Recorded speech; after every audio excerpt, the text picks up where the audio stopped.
Right now I have the pleasure of introducing the first storyteller, very exciting. Kurt, if you would like to come up. And Kurt is a consultant, a transformation and organizational consultant, and he does really cool trainings. He was telling me earlier about one of the trainings where he gets people to firewalk. So I'm going to turn the microphone over to him and let him tell his own story. Thanks. Thank you. No, this story is not about firewalking, that will be next time. About 5 years ago, part of my daily morning routine was to actually pull our younger son, Jacob, who was a young teenager at the time, out of his bed and begging him to get up and prepare for school, which was a very daunting activity, and I did this every day. And then later at the breakfast table, you could basically see him, his head hanging low about his cereal bowl, because he knew, time was up and he had to go to school. Motivation low, and we basically had to literally push him out of the house. And when he came back later, either for lunch or in the afternoon, the situation was not better. He was basically a demotivated kid, desperate for we don't know what. But definitely low energy. And so this was already going on for quite some years, in fact.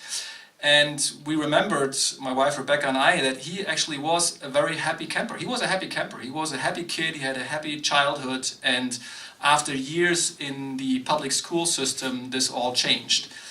And so we knew we had to change something. And at first we tried to change the system. So, we create an association to make people aware of the issue. We talked to teachers, to principals. We almost opened our own school, but everything basically ran into the issue of the limits of that system. So we couldn't escape, basically. And, we got very worried. We were very desperate, and things didn't improve. And we knew there was a time limit because he was already a teenager, and we needed to change something. And I remember then, one night when things changed, I was sitting in our living room having a tea just before going to bed, and suddenly I hear my wife yelling, "I found it!"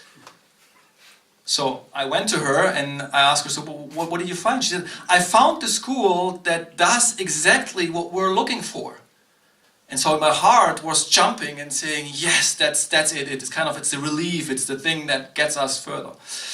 The interesting thing that happened though was that shortly after my mind kicked in, right? And I'm conditioned in that same system that we were about to leave, and it starts turning. And anyway, we're going to meet the principal of that school. Her name is Judith, and she explains to us, so here everything works differently.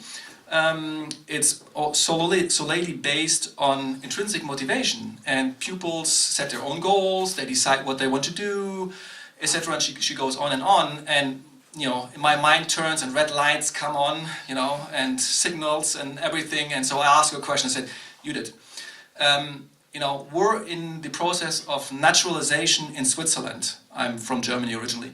"And I'm sure you have a course that teaches the Swiss political system." Silence. She looks at me with an expression in her face saying, "Man, you didn't understand a word of what I said, did you?"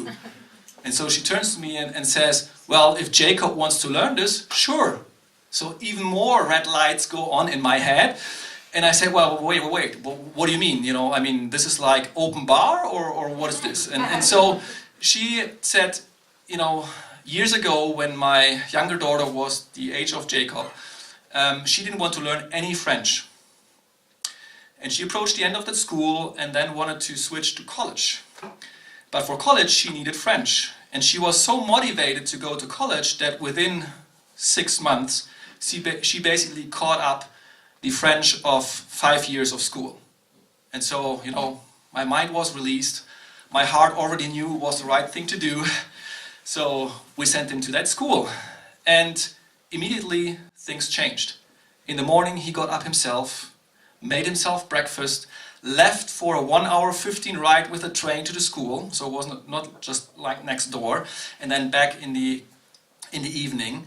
And for him, everything was fine. He was suddenly again a happy camper, a happy guy. Just for me, it wasn't the case.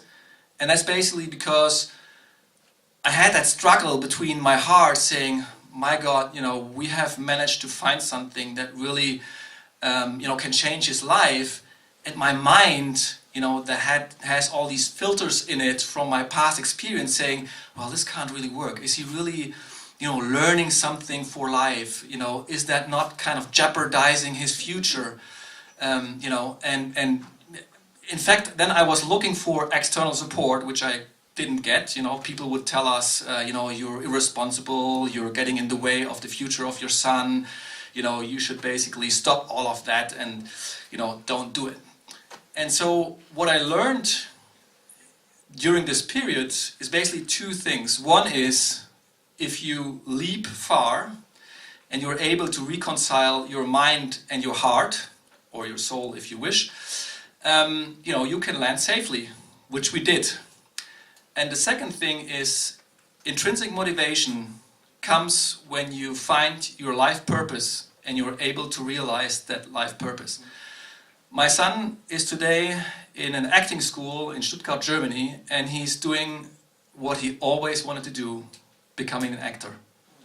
Thank you.